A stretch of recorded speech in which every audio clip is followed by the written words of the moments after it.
Boa noite, pessoal. Então, quando o assunto é concorrer ou disputar uma vaga, surgem muitas dúvidas, né, Thales? Exatamente. Então, se eu não tenho todos os pré-requisitos de uma vaga de estágio, por exemplo, mas eu quero muito fazer parte daquela empresa, eu quero muito aquela vaga, você acha que eu devo me arriscar? Eu devo concorrer? Essa é uma pergunta muito boa. Então, eu sempre gosto de dizer uma coisa que é um pouco contraditória, que é justamente você sempre deve se arriscar e não deve se arriscar. Mas calma que eu vou explicar. Quando você não deveria se arriscar?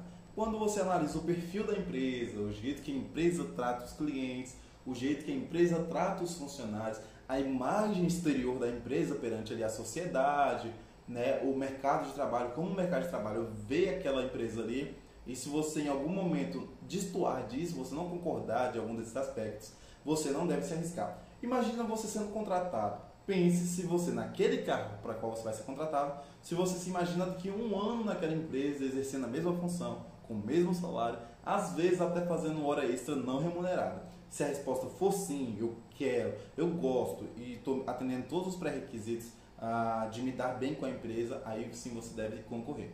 Por exemplo, outra coisa também importante é ver o seu cargo. Se você vai trabalhar diretamente com o cliente ou se você vai responder diretamente a um superior. No caso de uma loja, por exemplo, o vendedor trabalha diretamente com o consumidor final. E se você não gosta muito desse relacionamento interpessoal ali entre funcionário e cliente, você gosta mais de responder ao seu superior, então não recomendo você se candidatar a esse tipo de vaga. Procure uma vaga que você se sinta à vontade. Mas se você gosta de trabalhar diretamente com o consumidor final, aí sim você deve estudar a empresa, o cargo e ver se vale a pena. E aí, quando então que eu devo me arriscar? E a resposta é justamente o oposto. Se você concorda com a empresa, se você vê a empresa, o jeito que a empresa trata os funcionários, clientes e a sociedade, e você gosta, você fala, é isso que eu quero para minha vida. Daqui a um ano, me imaginando nessa função, recebendo o mesmo salário e estarei feliz, então sim, você deve se arriscar. Então eu decidi que eu quero me arriscar aquela vaga. Como que eu consigo me destacar se eu não tenho todos os pré-requisitos? E contra alguém, por exemplo, que foi indicado na empresa? Bom, Ana, assim, do meu ponto de vista, né, e em relação aos profissionais que eu converso bastante, para você se destacar, você tem que se basear primeiramente nos 3 pilares de uma boa contratação, de uma boa entrevista, né? Primeiro seria demonstrar um conhecimento, né? Ter uma confiança. E quando eu falo de ter conhecimento, não seria tipo ter conhecimento pleno de tudo, dominar tudo da forma mais completa possível. Não, mas você entender pelo menos do que o processo seletivo pede, você entender por que você está ali. E também cuidado um pouquinho com a confiança para você não ser soberbo. Mantenha a humildade, escute bem o que o entrevistador está falando, tenha uma entrevista amistosa, isso é muito importante. Segundo aspecto, você não pode em momento nenhum ser puxa-saco durante a entrevista. Não concorde, se você não concordar, obviamente, não concorde com tudo que o entrevistador disser. Não mostre para ele que você vai ser uma pessoa que não tem uma perspectiva forte, uma pessoa que tem uma opinião forte, tá? Esse seria o segundo aspecto. Seja você mesmo, seja verdadeiro. E, por último, mais importante até mesmo do que os 2 anteriores, é demonstrar sempre ter vontade de aprender. Não só sugar também. Mostre que você tem vontade de aprender novas coisas, que você está pronto para aprender novas coisas, desvendar o mundo. E não sugar apenas da empresa, porque algumas vezes a empresa acaba abrindo mão de contratar uma pessoa mais profissional para te dar a oportunidade, e quando você consegue aprender as coisas, você dá 2 tapinhas nas costas, fala muito obrigado, tchau, tchau. Demonstre ali que você quer contribuir com a empresa, que você quer evoluir junto com a empresa, e isso é muito importante, tá? É basicamente isso, né? Eu acho que isso também se encaixa como se manter na empresa, né? Sim. Exatamente. Quando você olha ali para a empresa ela sempre vai tentar balancear o que é mais positivo para ela, que vai ter um saldo positivo para ela. Então você tem que ser esse saldo positivo. Você tem que ser uma pessoa que quer evoluir junto com a empresa, uma pessoa que quer evoluir profissionalmente. Você chegou lá num patamar. Vamos supor que o seu perfil hoje seja chamado de estado X. mas você almeja que a empresa evolua nos próximos anos e que você acompanhe esse crescimento da empresa. E não seja uma via de mão única, não somente você evolua e não somente também a empresa evolua. Isso é muito importante. Os dois dar a mão, os dois demonstrar proatividade em relação à equipe e os dois crescerem juntos. Agora falando sobre indicação. A gente sabe que a indicação facilita muito a entrada no mercado de trabalho, né? O que eu posso fazer para ser indicado? A indicação, né, ela é um passaporte, ela te deixa praticamente na porta do escritório e faz toque, toque, toque. Só que tem dois viés que são muito importantes da gente salientar aqui, porque você não pode se acomodar por ter somente uma indicação. Para você chegar no nível de ter uma indicação, existem dois fatores.